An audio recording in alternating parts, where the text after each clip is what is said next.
Buenos días, les damos la bienvenida a Mirador Parlamentario. Mi nombre es Amanda Alma y estamos en Diputados TV haciendo este programa en vivo ya con un nuevo presidente electo, con la conclusión del proceso electoral en todo el país y con un nuevo Congreso que el 10 de diciembre estará, recambiando y asumiendo la mitad de sus miembros. Hoy vamos a estar hablando un poco del proceso eleccionario, sin duda uno de los eventos más importantes en la democracia argentina de este año, con tanto panorama electoral, con tanto cronograma diferente y diversificado en las provincias en relación al proceso de participación más contundente y más importante que moviliza a toda la ciudadanía. También vamos a estar hablando y conociendo, como venimos haciendo en este programa, que es la antesala al debate del Parlamento en el recinto todos los miércoles a partir de las 11 de la mañana.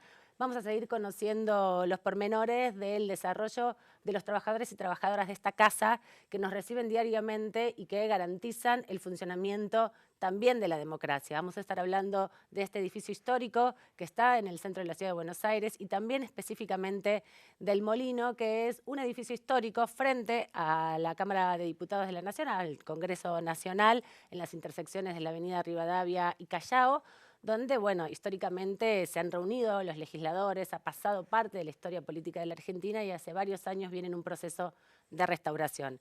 Estamos en ese sentido convocando, invitando y agradeciéndole la participación a Ricardo Angelucci, que es el secretario técnico justamente administrativo de la bicameral, del espacio que se encarga de restaurar este edificio histórico que es El Molino, la confitería del Molino, que muchos de ustedes pueden ver y conocer y transitar por las inmediaciones del Congreso de la Nación y verán una estructura monumental que está en un proceso de restauración. Así que, Ricardo, bienvenido a este programa y muchas gracias por traernos toda la información de un proceso que es fundamental también para recuperar el proceso histórico de la Argentina y de la ciudad.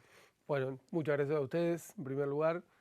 Y sí, la verdad que para nosotros es un orgullo estar trabajando en la recuperación de este edificio, que es un edificio emblemático, es un edificio que encierra en sus paredes un montón de connotaciones que tiene que ver con la historia, que tiene que ver con la política, que tiene que ver con las artes, que tiene que ver con la cultura, que tiene que ver con la historia de la sociedad porteña, pero también la sociedad argentina, porque también el Molino ha sido lugar de reunión y de visita a quienes venían a la capital y conocían su fama allende los límites de esta ciudad, ¿no? Yo recuerdo cuando era joven, cuando era un poco más joven, de pasar y poder visitar el Molino, de Ujú. poder tomarte un café, de poder estar ahí.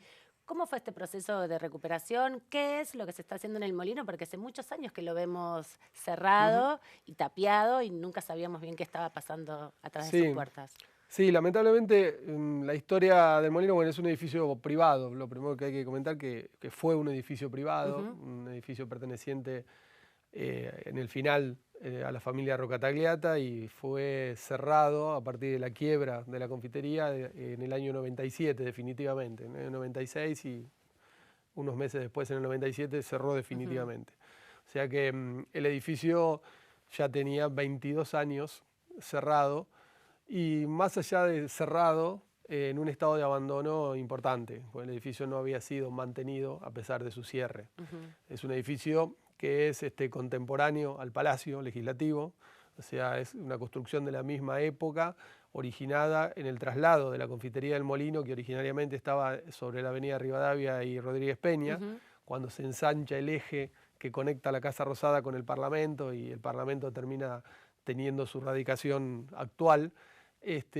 Los dueños de aquella confitería se trasladan a la esquina de Rivadavia y Callao, la actual esquina, y construyen, en primer lugar, el edificio de la esquina, que es un edificio de 3 plantas, era Ujú. de 3 plantas, donde funcionaba la confitería emblemática. O sea que tiene Em, como 100 años ese Tiene edificio. 103 años, exactamente, se inauguró en 1916, por eso digo, en forma contemporánea con el Ujú, Palacio Legislativo. Es un edificio que, bueno, a su vez es contemporáneo con la Guerra Mundial, con lo ujú. cual ha sido construido con un criterio que los arquitectos denominan Art Nouveau, pero con una característica particular que es un edificio ecléctico, tiene materiales y componentes diversos en toda su estructura. Claro, no tiene un estilo único ni tampoco una construcción identificada con un solo estilo arquitectónico. Exactamente, porque mucho de la historia que se ha podido recoger y recabar indicaría que muchos de los materiales fueron llegando en la medida que se podía. Digo, con la guerra de por medio y en barcos, a veces hasta incluso hay anécdotas que hablan de que barcos que venían con materiales se hundieron en la travesía y fueron reemplazados por otros materiales. Pero es un edificio que tiene esta lógica de la monumentalidad que tenía la Argentina de los principios del siglo, a pesar de que este es un edificio que no está construido por las familias más adineradas de Argentina, sino por dos inmigrantes italianos, pero que de alguna manera plasmaron así el reflejo de lo que había sido hacer la América en Argentina, en este lugar y en Buenos Aires, ¿no? Claro, es contemporáneo también a esa recomposición de la ciudad de Buenos Aires, donde se construye el subte, donde se construye, como vos decías, el ensanchamiento de la Avenida de Mayo, que es una de las avenidas principales, donde también, bueno, recupera un poco el estilo tradicional que tiene esa construcción de la Avenida de Mayo, con edificios también muy Art Nouveau y con estilos también vinculados a la construcción y arquitectura que se usaba mucho en Europa en esos tiempos. Exactamente, mucha influencia de los arquitectos que venían de Holanda, de Bélgica y demás. El edificio, a su vez, de alguna manera, por estar en esta localización y frente al Congreso, rápidamente se transformó en un centro de reunión de las actividades políticas y culturales. De hecho, una de las denominaciones históricas es que era la tercera cámara. Ahí estaba toda la rosca, se juntaban a tomar un café, a charlar, a como acordar. dijo el actual presidente de la Cámara, reivindicando la rosca, en el Molino, de alguna manera se originó buena parte de esta práctica moderna de la política. Era muy conocido que Alfredo Palacio solía pasar sus tardes en el Molino y siempre dejaba algún abrigo para tener la excusa de volver a tomar otra copa de coñac. O sea que cuando podamos volver a transitar por esos lugares estaremos imbuidos por el espíritu de grandes socialistas como Palacio. Sí, la verdad que el proceso que la verdad que nos tiene absolutamente conmovido y satisfecho en todo este proceso que estamos haciendo, que se inició hace apenas 14 meses, porque digo, para ponerlo en términos secuenciales, recién el 2 de julio del año 2018 se pudo ingresar al Congreso a partir del el traslado de la propiedad de ese inmueble a manos del Congreso de la Nación. El edificio actualmente es un edificio expropiado por el Estado Nacional a cargo del Congreso de la Nación, o sea, de las dos cámaras, administrado por una comisión administradora conformada por diputados y senadores. Hay una comisión bicameral que sigue todo ese proceso, ¿no? Que de hecho yo recuerdo que hace algunos años atrás legisladores, senadores de la ciudad de Buenos Aires, Cabanchik, justamente había impulsado muchísimo este proceso de primero recuperar el edificio como propiedad del Estado, en definitiva, para luego, bueno, ponerlo en valor, ¿no? Porque era muy difícil y además había estado también ocupado. Hay algunos documentales que cuentan como los vericuetos en el Molino. Sí, el proceso de expropiatorio es a partir de una ley que de aquel momento del senador Cabanchik, que en el año 2014, unos meses antes de que pierda estado parlamentario, se reafirma en la Cámara de Diputados a partir del impulso del diputado Roy Cortina y se vota por unanimidad, iniciándose el proceso de expropiación hacia el año 2015. Por eso digo, todo ese proceso de expropiación culmina el 2 de julio del 2018, cuando es transmitida la propiedad al Congreso de la Nación y a esta comisión administradora que es la encargada de recuperar el edificio. Como vos contás, las dificultades que había en ese momento eran varias. El edificio estaba abandonado, el edificio había sufrido un vandalismo y saqueo considerable, sobre todo de las piezas más sencillas de poder transportar y de valor, los bronces y demás.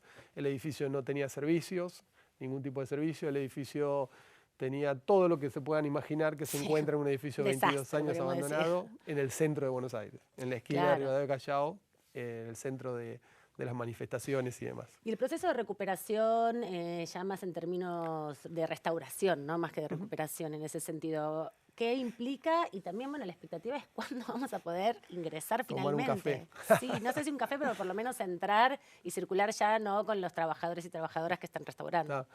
Sí, mirá, el proceso, primero lo más importante de marcar es que el proceso que se inició es un proceso de restauración del edificio. Esto quiere decir recuperar el edificio en su valor histórico. No se están reparando con criterios que no correspondan a lo que fue la construcción originaria del edificio. Entonces, el primer proceso es esto y esto implica un proceso más lento de reconstrucción. Claro. Porque el primer trabajo que hay que hacer para poder avanzar en ese sentido es investigar cómo estaba el edificio.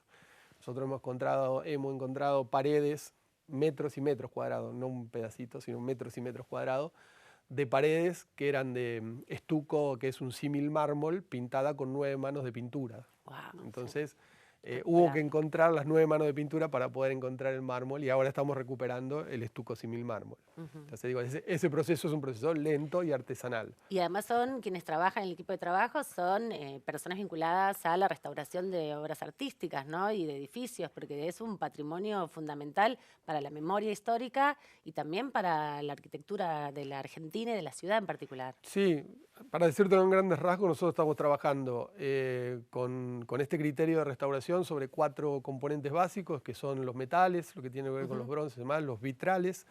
La Confitería del Molino es el edificio que más metros cuadrados de vitrales tiene. Wow. Y afortunadamente se han podido casi recuperar en su totalidad, entonces se están reparando para ser recolocados. Algunos de ellos los van a poder observar el sábado. Estamos trabajando con otro taller que está trabajando en madera, muchas maderas, que debajo de las pinturas era roble de eslabonia y Wow. pisos. Esos temas así muy famosos que uno por ahí escucha en los programas de arquitectura o que siempre alguien tiene mitos con respecto a esas. Bueno, muchas de estas cosas las van a ver el funciones. sábado porque son muestras que estamos preparando. Para la noche de los museos. Para la noche de los museos. Y también la otra cuestión importante a destacar es que no solamente se trata de recuperar el edificio en su valor patrimonial, también estamos recuperando todo lo que tiene que ver con los valores inmateriales del molino. Esto que te estoy contando, la historia de la cultura, la historia del tango, la historia de las costumbres laborales. Trabajaban en ese edificio, según algunos datos, entre 70 y 80 personas, a veces en condiciones difíciles de explicar, en los subsuelos. Pero eso también es parte de la historia, eso también es parte de la historia del trabajo. Y de la memoria nacional. A lo largo de todo el siglo, del siglo anterior. Entonces, ese trabajo es un trabajo minucioso que se está haciendo. Nosotros creemos que estamos avanzando muy bien en todos estos aspectos en conjunto, pues se están abordando en forma concomitante, digamos, no es que estamos trabajando uno, sino que estamos trabajando en forma conjunta. Y afortunadamente las posibilidades estas que nos brinda como la Noche de los Museos es cada tanto, cada una cantidad de meses, poder abrirlo para mostrar a la sociedad cuáles son los avances que se van teniendo y poner a disposición lo que vamos encontrando. Y a su vez, el otro tema muy importante es recibir de la sociedad, porque buena parte de la historia la hemos podido reconstruir a partir de testimonio que nos acerca gente que ha tenido su fiesta de 15, su fiesta de casamiento, claro. O que se acuerda una noche de un tango. Y nos ha traído hasta fotos en negativo. ¿Qué va a pasar con la cúpula, con ese molino increíble que tiene, que debe ser interesantísimo también ver desde esas aspas del molino la ciudad y la diferente que está hoy? Sí, sí, te puedo asegurar que es una vista, para lo que subimos hasta arriba de todo, ahora que hay un andamio y se puede subir, es una vista increíble de la ciudad. La cúpula y la terraza es lo que estimamos nosotros que en pocos meses más, o sea, a principio de año, van a mostrar toda su magnificencia, porque estamos en el proceso de restauración integral que ya se ha iniciado y va a culminar en aproximadamente 3 meses. Lo mismo que la fachada, el conjunto de la fachada, más allá de una prueba piloto que ya pueden observar sobre la calle Rivadavia, hay una prueba que ya muestra cómo es el estilo original del molino, con todos sus componentes, y ese mismo proceso se está replicando en la totalidad de la fachada. O sea que para el año que viene vamos a tener por lo menos, o para fin de año, o para el verano, ya van a dejar de estar esos andamios tapiando la puerta un poco y vamos a poder recuperar ese tránsito por la esquina de Rivadavia y Callao, sí, eso hacia mediados como en los del 90. Eso hacia mediados del año próximo. Ajá. Hacia mediados del año próximo la integralidad de la fachada tiene que estar terminada. El proceso ya se inició, se está trabajando, se puede ver desde atrás del vallado que se encuentra hoy, pero la cúpula antes ya va a poder ser apreciada en su totalidad. Por último, te quería pedir que nos pongas en contexto este proceso, porque no solamente es el molino, que si bien vos estás a cargo del molino en ese proceso actualmente, vino toda una definición también de la Cámara de Diputados a partir del 2011, cuando Julián Domínguez asume como presidente de la Cámara justamente, de poner en valor, ¿no? Porque esto no se inscribe solamente en recuperar ese edificio que es fundamental para la memoria histórica, sino también el propio Congreso de la Nación. Sí, afortunadamente, bueno, tuve la oportunidad de acompañar aquel proceso desde la Secretaría Administrativa y justamente lo que iniciamos fue un proceso de restauración integral que no solo abarcó el edificio emblemático histórico del Congreso, sino también los edificios anexos. Sí. Porque la verdad que el grado de abandono que había tenido el conjunto edilicio hacía a veces condiciones difíciles de sobrellevar para los trabajadores y a veces también para los legisladores, sobre todo en el edificio anexo. Así que el proceso que se inició en aquel momento, en el 2012, que llamamos PRIE y que afortunadamente después se continuó también en el Senado de la Nación. El Senado en este mes está terminando el conjunto de obras, Sí. también que estaban enmarcadas en el PRIE. Se trata de esto, de recuperar lo que ha sido la historia, lo que ha sido el esfuerzo de las generaciones anteriores, porque la verdad que cada uno de estos edificios tiene como marca eso, el esfuerzo de generaciones de argentinos que han puesto a nuestra disposición estos edificios tan fastos y tan bellos y que durante muchos años de la historia argentina a veces han estado abandonados. Sí, como también la democracia en un punto, ¿no? Fue un correlato con eso. A veces ha sido concomitante con la democracia. Afortunadamente, ya desde hace, creo yo, un par de décadas, se ha iniciado en Argentina y en forma transversal a todas las fuerzas políticas, porque son procesos que se han dado independientemente de las fuerzas que han estado a cargo. Y han tenido continuidad, que es otra También de las importante. grandes cosas, me parece, que seguimos hablando de las continuidades de las políticas públicas. La recuperación de los edificios ha sido una de ellas y me parece que está muy bien seguirlo haciendo.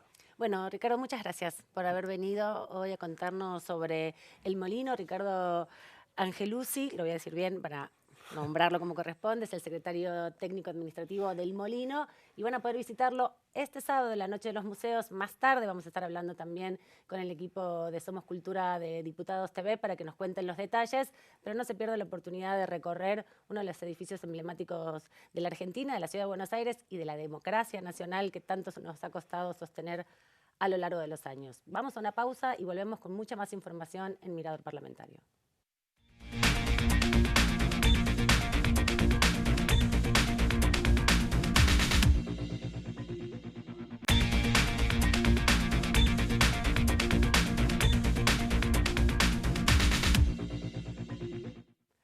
Nuevo bloque de Mirador Parlamentario. Ahora vamos a introducirnos, meternos y zambullirnos en el ámbito de la cultura aquí en la Cámara de Diputados, porque tenemos a Sergio Grillo y a Vale Re, que son las caras visibles de Somos Cultura. Ustedes les ven todo el tiempo aquí en la pantalla de Diputados TV. Y nos van a traer las novedades porque se va a realizar la Noche de los Museos y el Congreso de la Nación va a estar abierto. Escuchábamos recién que también el Molino va a estar abierto y hay mucho para hacer. Bienvenidos, bienvenida a Mirador Parlamentario a traernos toda esta información. Buen día, Amanda. Buenos días, Amanda. Así es, venimos a comentar un poco sobre esta apertura, esta 16ª edición de la Noche de los Museos. Van a estar participando aquí en Mirador Parlamentario semanalmente o quincenalmente para traernos todas las novedades, porque como les comentábamos con la directora del ámbito de cultura aquí en la Cámara de Diputados, es fundamental para la Cámara desarrollar y habilitar espacios de difusión de la cultura argentina. ¿Qué va a pasar en esta edición nueva de la Noche de los Museos? Bueno, esta noche, que es el sábado 2 de noviembre, las actividades arrancan a las 20, de 20 a 3 a.m. La Noche de los Museos es una actividad que realiza la Ciudad de Buenos Aires, muy especial, donde abren más de 280 museos y espacios históricos en toda la Ciudad de Buenos Aires.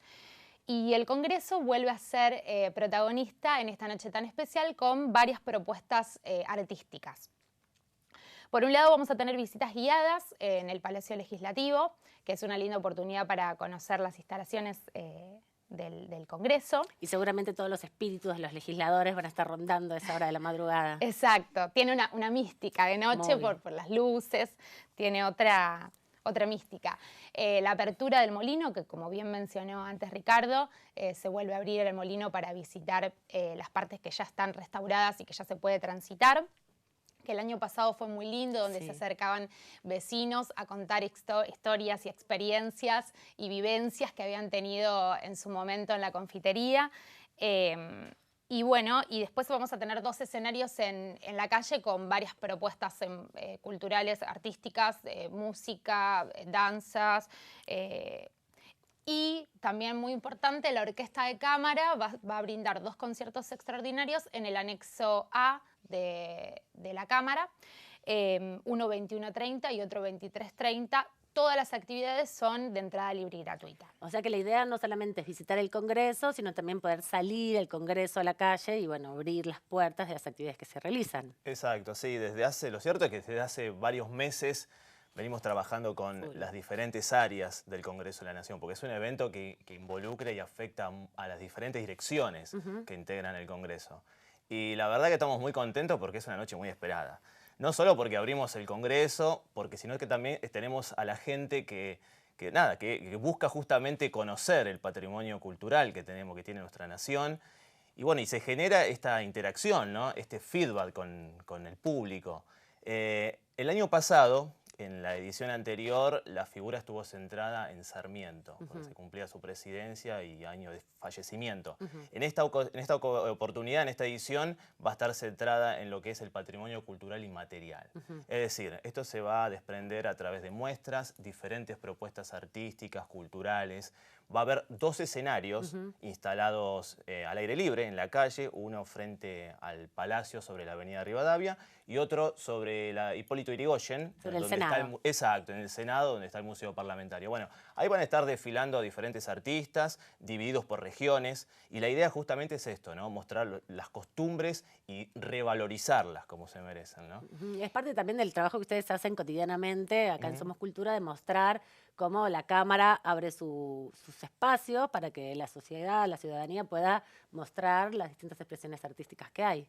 Cabe destacar también que son las 3 patas del Congreso, ¿no? La Cámara de Diputados, Cámara de Senadores y la Biblioteca del Congreso de la Nación. En las 3 áreas va a haber actividades donde se va a poder circular de una a otra. Y una de las atracciones este año también va a ser nuevamente la apertura de la Confitería del Molino. Recién escuchábamos a Ricardo que estaba hablando sobre ello. Y bueno, y la gente la verdad que tiene mucha curiosidad, inquietud por conocerlo. ¿Qué sucedió ¿Qué pasa también atrás ahí de adentro, esos andamios que están dando vueltas hace tantos años? Es un lugar donde se entrecruzaron personalidades de la política, la cultura, y bueno, y se han recuperado y se siguen recuperando muchísimos objetos que han sucedido, que fueron parte de lo que fue la antigua confitería.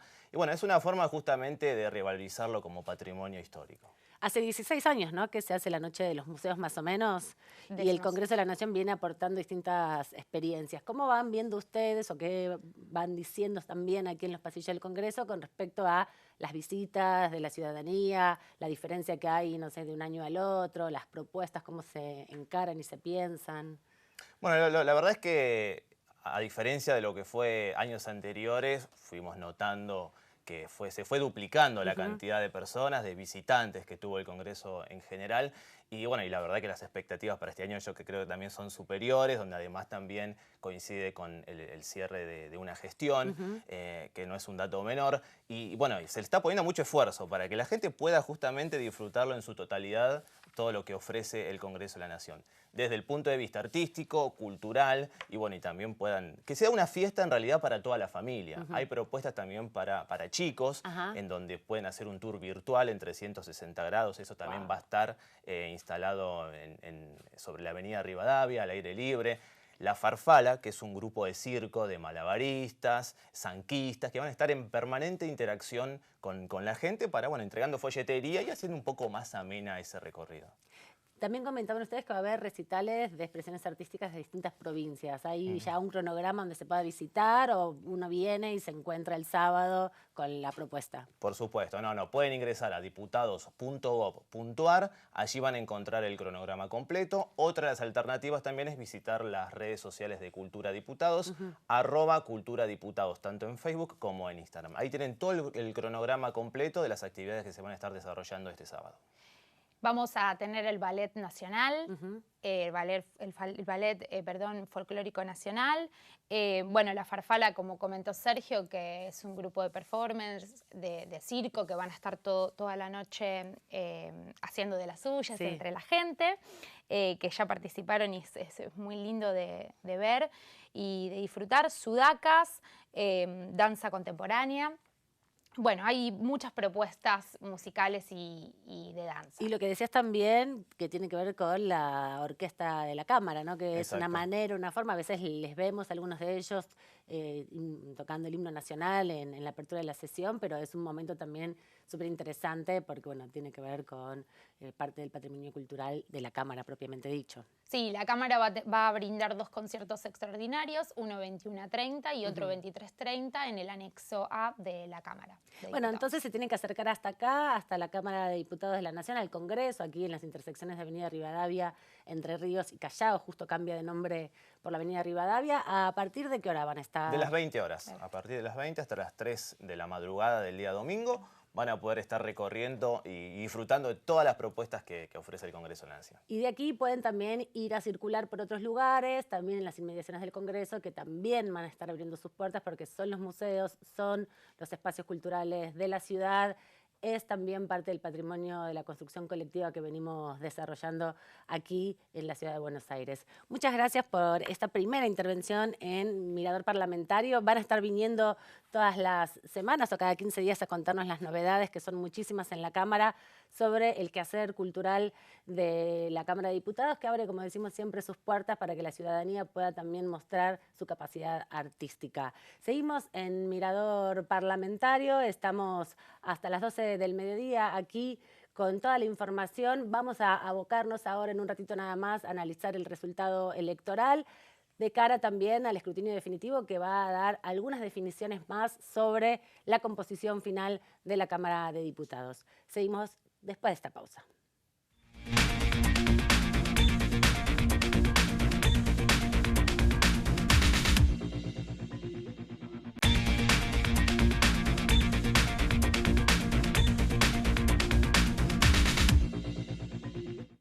Nuevo bloque de Mirador Parlamentario y como habíamos anticipado al inicio del programa, vamos a abocarnos finalmente al análisis de las elecciones que fueron el domingo 27 de octubre. Estamos para eso con un colega, periodista parlamentario, es Marcos Giorgetti, lo voy a decir bien su apellido porque como nos vemos todos los días nos hablamos por los nombres. Bienvenido Marcos, ¿cómo andás? Gracias por la invitación. Bueno, queríamos que nos cuentes un poco, analizar con vos, que tenés tanta experiencia también acá en la Cámara de Diputados, un poco el impacto de las elecciones, ¿no? ¿Cómo viste primero el proceso electoral, el funcionamiento de las PASO y luego las generales que definieron finalmente a Alberto Fernández como el próximo presidente de la Nación? Y también el impacto porque se renovó la mitad de la Cámara, 130 bancas. Exactamente, se renuevan 130 bancas a partir del día de diciembre, pero los movimientos ya empezaron. Ayer el impacto más importante que tuvo en el Congreso el post-elecciones de octubre es la renuncia de Elisa Carrió. Eso ya abre el juego a los movimientos internos, no solamente a lo que va a pasar después del día de diciembre, sino a lo que ya se empieza a elaborar, digamos, estos días, porque el impacto de lo que terminó cosechando, Cambiemos, sumó casi 9 bancas en lo que se especulaba que podía sumar, teniendo en cuenta los resultados de las PASO, ya empezó a cambiar lo que se venía conversando los 2 meses que separaron las PASO de las elecciones generales. Esta movida, justamente, este movimiento que se genera, obviamente la renuncia a la banca, que se va a hacer efectiva el 1 de marzo, día que vuelven a iniciarse las sesiones ordinarias el año próximo, cuando el presidente trae el mensaje al Poder Legislativo de su plan de gobierno y lo que espera para ese año del Congreso. Elisa Carrió presentó ayer a la tarde la nota planteándole a Emilio Monzó, que todavía está en funciones hasta el 30 de noviembre por lo menos, justamente de su renuncia. Ella es la presidenta además de la coalición cívica que en el panorama electoral... Del partido, no del bloque. Del partido. Ha sumado muchísimo muchísimos integrantes a su bloque. Yo ayer justamente dialogaba con algunos diputados, porque antes de presentar la carta de renuncia, tuvieron un encuentro interno, el bloque Coalición Cívica, donde ella le comunicó sus motivos, se conformaron las... nuevas autoridades, digamos. Sí, va a cambiar no la presidencia, que está en el diputado Juan Manuel López. Ella les explicó sus motivos. Obviamente pregunté, en este momento en que el bloque se consolida hacia el interior de Cambiemos, Carrió toma una decisión como la que comunicó ayer de retirarse. Dicen que va a estar apartada del cargo político, pero va a seguir siendo la figura de la coalición cívica en términos políticos. La Cámara de Diputados, como decimos, renovó 130 bancas. Hoy tenemos la información en relación al escrutinio provisorio, que es el que se realiza el mismo día de las elecciones. Y empezó también en simultáneo ayer el escrutinio definitivo. Sí. Puede arrojar un cambio según lo que se pudo calcular y tiene que ver con la información provisoria que existe. Los bloques se modificarían un poco en relación a la cantidad de integrantes que tienen. Sí, hay que decir que no están confirmadas las bancas que va a obtener cada espacio político hasta que el escrutinio definitivo, que es el que vale legalmente, otorgue los resultados concretos de la elección. El escrutinio provisorio es para que la sociedad conozca en términos generales las tendencias. Cómo más o menos va a ser el escrutinio definitivo. No va a haber diferencias amplias, no va a cambiar el ganador, pero pueden cambiar los porcentajes y eso sí incide en la conformación del Congreso según lo que nosotros venimos especulando con los resultados que se conocieron el domingo. El domingo, con el resultado electoral, plantea o arroja la posibilidad de que el Frente de Todos, con la conformación actual, a partir de lo que hoy es la alianza política que reúne justamente a los bloques que en la Cámara de Diputados funcionan de manera separada, debería llegar a tener alrededor, decimos provisoriamente, para tener en cuenta también esto que dice muy bien Marcos, en relación a la cantidad de votos que hasta ahora sabemos que se han podido cosechar en la elección, 109 diputados, mientras que el otro gran bloque que es Juntos por el Cambio llegaría a tener hasta ahora 119. Esto se puede modificar, como bien decís vos, por distintas razones. Por un lado, por el recuento de votos definitivo que a través del sistema DONT, que es un sistema que plantea la proporcionalidad de los votos en relación también a la cantidad de votos que se sacó, la proporcionalidad de bancas que le corresponde a cada lista. Es un sistema complejo que no solo se utiliza en Argentina, se utiliza en muchos países de la región y del mundo, y que lo que trata de hacer es compensar la relación entre las personas, el partido político que obtuvo mayor cantidad de votos y la cantidad de bancas que están en juego, ¿no? Porque al renovarse cada 2 años, no se renuevan todas las bancas de los distritos. Exactamente, se renueva por mitad de la Cámara de Diputados y a través de este sistema se van otorgando según la cantidad de votos y no según los porcentajes. Es importante, como vos decías, cómo se empieza a especular qué número va a tener cada bloque. Claro. Ahora, para mí todavía queda ver el juego interno de cada uno de los bloques, cómo va a terminar. Recordemos que en el 2015 el Frente para la Victoria se especulaba, empezaba siendo la primera minoría por sobre Cambiemos o sobre UCR y PRO. Después se empezó a tener en cuenta los interbloques, que es otra cosa que se puede empezar a tener en cuenta, a ver si el Frente de Todos va a ser un interbloque amplio con todos los sectores con los que ha trazado líneas electorales Alberto Fernández, que es importante saber eso, porque ha estrechado lazos con gobernadores, con el kirchnerismo, con muchos bloques que están dispersos dentro del recinto. Hay que ver si eso conforma definitivamente un interbloque que le haga peso a lo que se mantiene Cambiemos, tendrá un buen número también. Y después hay que ver cómo se resuelve internamente Cambiemos, porque el Frente para la Victoria en 2015 arrancaba siendo un bloque con una magnitud además de números y después en enero ya empezaba a tener algunas pérdidas de diputados que formaban otros bloques. Siendo oposición no es lo mismo que siendo oficialismo el manejo de las voluntades o de cada una de las bancas. Tiene que ver con esto, como bien explica Marcos, con las relaciones políticas que se establecen, ¿no? Una cosa son los bloques, otra cosa son los partidos, otra cosa son los interbloques, otra cosa son las mayorías, otra cosa es el panorama también en relación al quórum, ¿no? Que es otra de las discusiones. El quórum establece 129, por lo que aparentemente se definiría a partir de lo que hoy, insistimos, hoy es el panorama del resultado electoral. Ninguno de los bloques que tienen mayor cantidad de bancas podría tener quórum propio. Esto facilita, dificulta en cierto sentido también el funcionamiento del Congreso. Lo hemos visto este año, sí, donde hubo momentos que el oficialismo... Los últimos 2 años, te diría. Los últimos 2 años, ¿no? ¿Cómo afecta a la cuestión del quórum? Yo creo que si bien no es, en principio no sería la primera minoría, es decir, no sería el bloque con más diputados, el Frente de Todos siendo el gobierno del Ejecutivo, creo que queda con un número interesante y cerca de establecer consensos o alianzas, dependiendo de las leyes, con bloques provinciales que siempre han estado dispuestos o abiertos a sentarse, dan quórum, acompañar al oficialismo, como es el Frente Cívico de Santiago, que además tiene muy buena relación el gobernador de Santiago del Estero con Alberto Fernández, y otros bloques provinciales que, sin estar dentro de lo que sería la polarización que se empieza a ver en los dos bloques mayoritarios, podría sentarse, acompañar al oficialismo, estar presente en la sanción de leyes, como le ha sucedido a Cambiemos, que en los primeros 2 años ha sacado muchísimas leyes, estrechando relaciones con estos bloques de peronismos provinciales o que respondían a los gobernadores. Vamos a seguir después de esta pausa conversando con Marcos Giorgetti, que es periodista parlamentario, que nos acompaña permanentemente a quienes estamos aquí circulando diariamente en la Cámara de Diputados, con más detalle del resultado electoral, porque quedan todavía muchas dudas en respecto a lo que sucederá a partir del 10 de diciembre cuando asuman los nuevos legisladores en sus bancas. Vamos a una pausa y continuamos luego con más Mirador Parlamentario.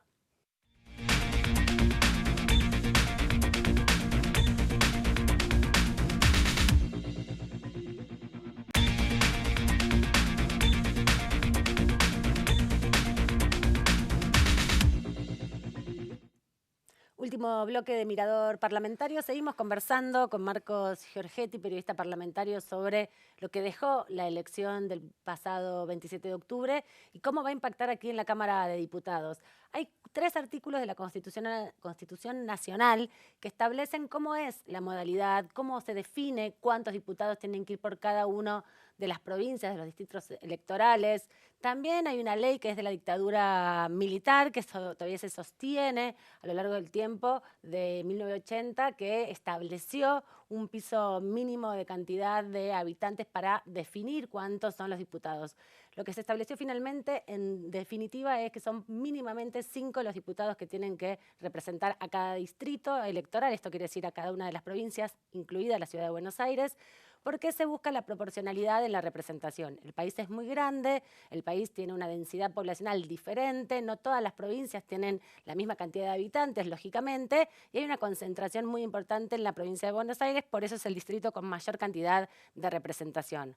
Ahora bien, también la propia Constitución y el debate legislativo que se da en torno a la ley electoral y una decisión de la Cámara Electoral del año pasado establece que se tiene que ir actualizando la cantidad de diputados de la Nación porque va aumentando la población. La Cámara de Diputados representa al pueblo, así como la Cámara de Senadores representa a los gobiernos provinciales y por eso hay 2 senadores por la mayoría y 1 por la minoría.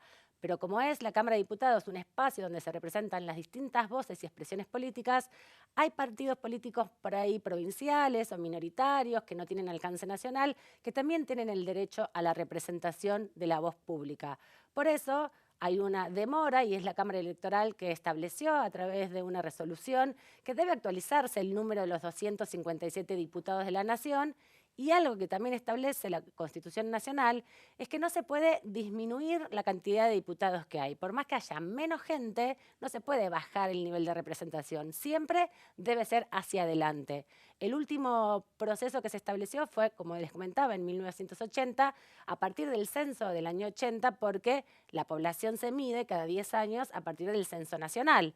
Entonces, esa información que genera el censo también produce los datos necesarios para ver si la representación de las provincias y la representación de la ciudadanía va acorde a la cantidad de gente que vive actualmente en el país.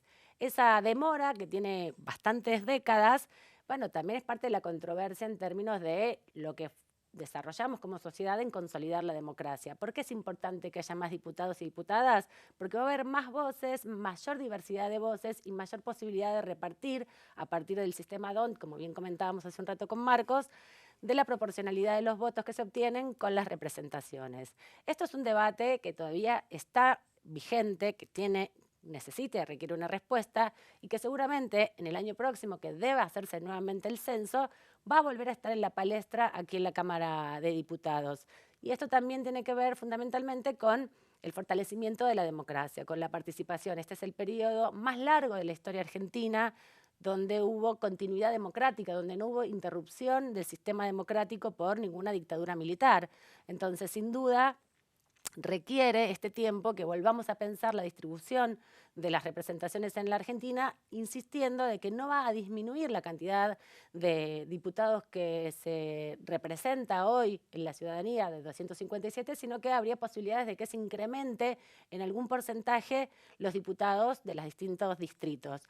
¿Cómo ves también, Marcos, vos, en ese sentido, estos 130 diputados que van a jurar el 10 de diciembre? Algunos de ellos ya vienen en la Cámara y renuevan su banca, pero ¿cómo ves en ese sentido también la distribución de los puestos que tienen que ver con las representaciones de las presidencias de los bloques, las presidencias también de las comisiones? Yo creo que eso está abierto, no en el frente de todos, que Agustín Rossi seguramente será, a menos que ocupe un ministerio, sorpresivamente, un nombre que no se está barajando dentro del gabinete de Alberto Fernández, Agustín Rossi será la representación del Frente de Todos en la Cámara de Diputados, y creo que en Cambiemos está abierto, por dos cuestiones. El PRO, si tenemos en cuenta, si especulamos con los números del escrutinio que se conoció el domingo, pasaría en número al bloque de la Unión Cívica Radical.